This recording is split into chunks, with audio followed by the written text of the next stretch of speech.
विकास के बजट से ज्यादा मंदिर के चढ़ावे। सरकार के विकास बजट से ज्यादा धन साल भर में मंदिर चढ़ावे में इकट्ठा कर लेते हैं।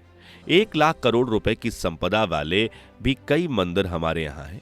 यहाँ संविधान की अपेक्षा ज्यादा आस्था और ईमानदारी है, जबकि संविधान की शपथ लेने वाले न केवल टैक्स की चोरी करते हैं बल्कि करवाते भी नजर आते हैं। तभी तो भगवान की मूर्तियों की यह रईस ही हमारे गरीबों को रोजगार के अवसर देते हैं।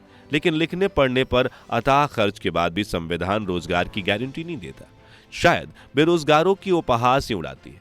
हमें अब और उपहास की जरूरत नहीं है, इसलिए हमारे कर्णोधारों ने कुछ और मूर्तियां मंदिर बनवाने का निर्णय लिया है।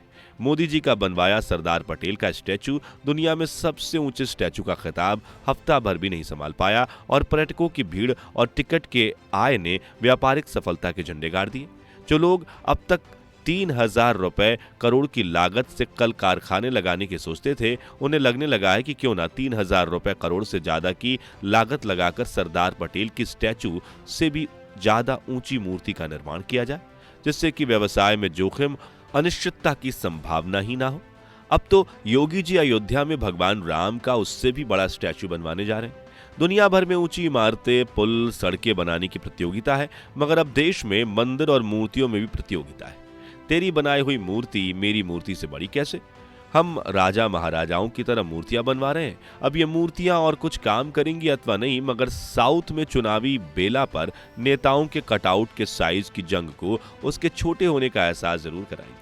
यही वजह है कि बड़े लोग इसे आदमी को छोटा करने का प्रयास कर रहे हैं, लेकिन मूर्तियों की प्रतियोगिता और अधिक तेज हो चली है। कांग्रेस भी जैसे सोते से जागी है और उसे भी एहसास हो गया है कि मुल्क की 79% हिंदू आबादी को गुदगुदाना जरूरी है। नतीजा पार्टी के जनेऊधारू अध्यक्ष राहुल गांधी मंदिरों में ताली बजा बजा कर कीर्तन कर रहे हैं और सोमनाथ, कैलाश मानसरोवर और महाकाल से लेकर हर गली मोहल्ले के मंदिरों की यात्राओं पर है। डरी सहमी भाजपा फिर राम मंदिर की शरण में जा रही है और उसका पूरा कुनबा मंदिर मंदिर की तोटा रटंत पर है। दूसरी ओर खुद को सेकुलर कहने वाले सभी दल कंधे पर हरा गमछा लाद कर मदीने की राह पर निकल पड़े हैं। वाह, सचमुच मूर्तियां कुछ बड़ा करने की प्रेरणा दे रही हैं। वैसे पक्का पता नहीं कि इन मूर्तियों के समक्ष खड़े होकर कुछ एहसास करें और चिल्लाकर कहें कि देश बदल रहा है, क्योंकि इससे रोजगार और विकास दोनों संभव है। मूर्तियों से सजे देश में 10 लाख से अधिक मंदिर हैं और इनसे जनता प्रेरणा लेते हैं, लेकिन संविधान से प्रेरणा लेते नहीं दिखते। हाँ, संविधान की शपथ जरूर लेते हैं और अगले ही पल ऐसी तिकड़म की भ्रष्टाचारियों के धन के प्रभाव के भ्रष्ट तंत्र का जाल।